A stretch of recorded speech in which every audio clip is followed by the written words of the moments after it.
Disregard that already built A-frame. That was an early concept I had a few years ago, made out of foam board that I was proud of and I liked a lot of the elements of, but I thought I could take it farther.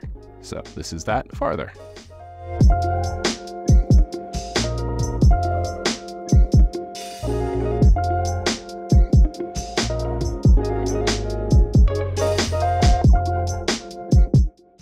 Hidden benefit of making an A-frame as a craft.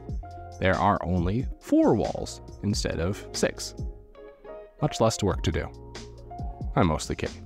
You might ask me, if this makes that nice of a mark on the foam, why am I adding the foam clay? You'll see later, but the foam takes a good indent, and if that's all you want, that's a pretty good option. The clay has much deeper detail given. Take a look at that. Oh, I just love it. That's why I bother. Also, it's just so easy. If you make a mistake or miss an area, you just go over it again. Add some detail. Generally doesn't look bad at all.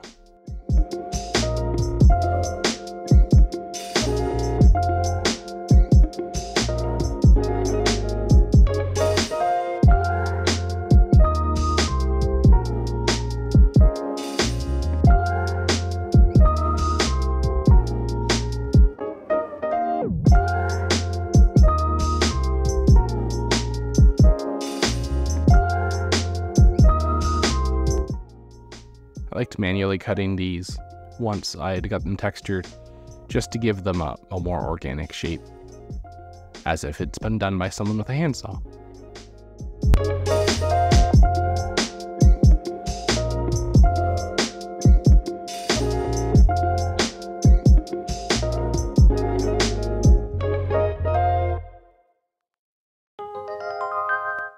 I was surprised at how well the light sanding did at making the clay stick to the XPS foam. It really makes a difference. If you've been having trouble with your foam clay sticking to your XPS foam, that's a potential solution.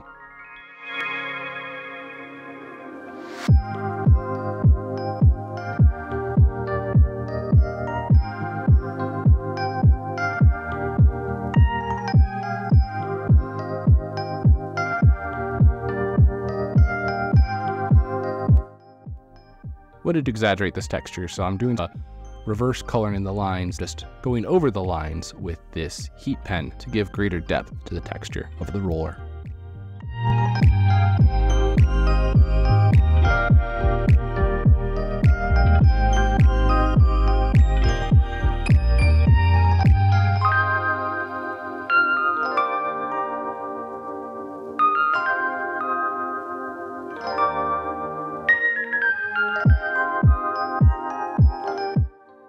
One of the secrets to making an interesting build, especially if it's architectural, in my mind, is to add a shape to your shape.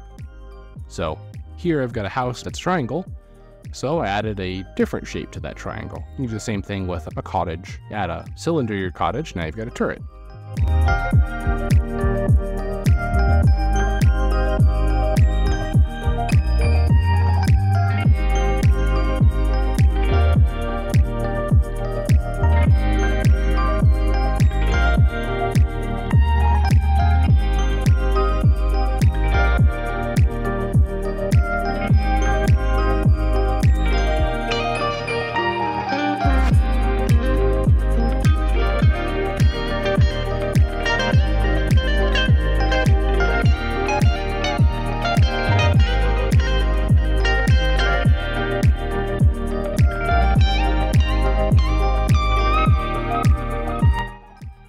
Mostly omitting the 38 tries it takes to get the angles correct.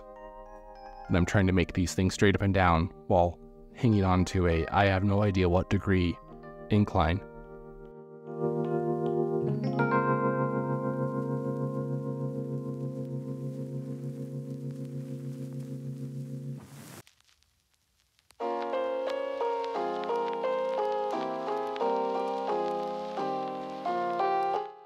This was terribly fragile, by the way. Don't build your decks like this.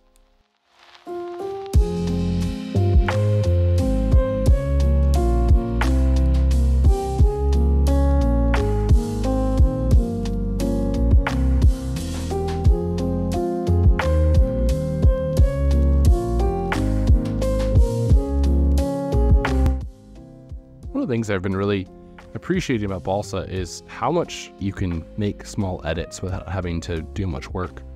Sawing through it is very easy.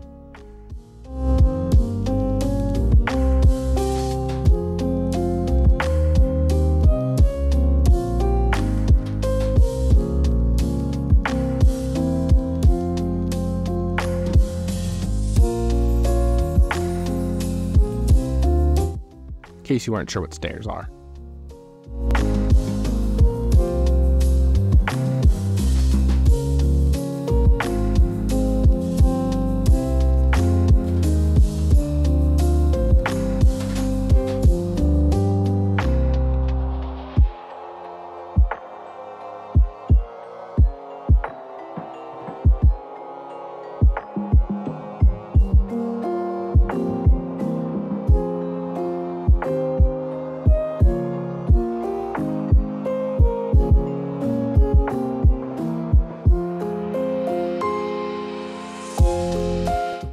Not sure why I decided to do this with a knife.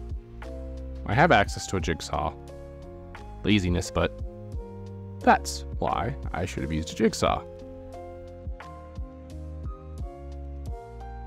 One of my favorite parts of building is going through my little bin of 3D printed parts and getting to play Lego.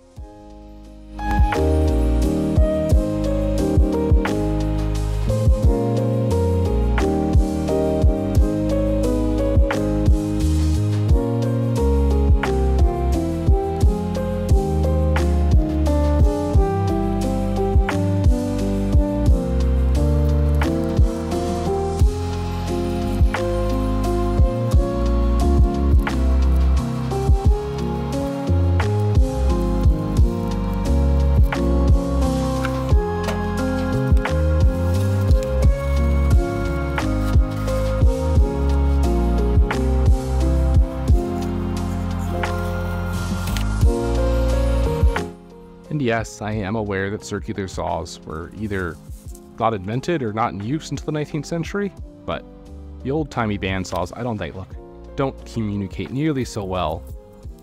A device for ripping trunks into planks.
Struggled with this gray.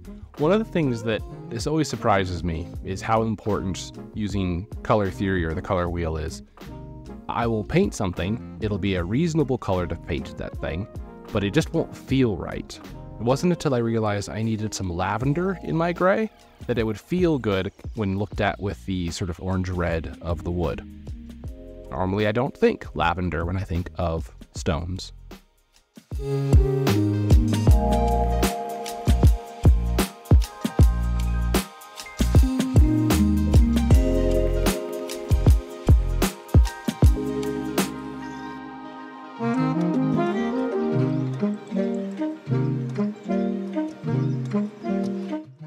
I love this Army Painter speed paint for 3D printed parts.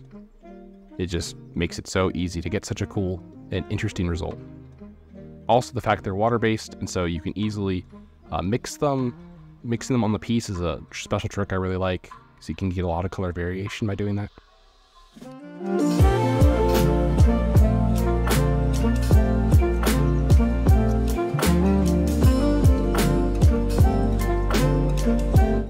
First time using moss. I really liked it. It combines a bunch of different steps.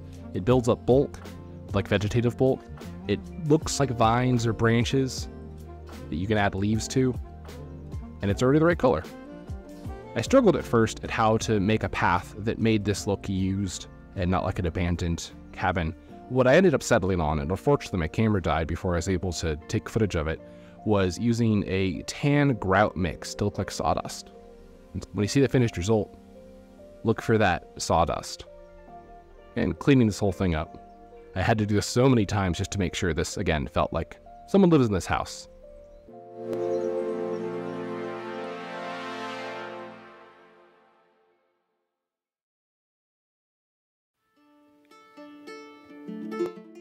All right, I hope you enjoyed.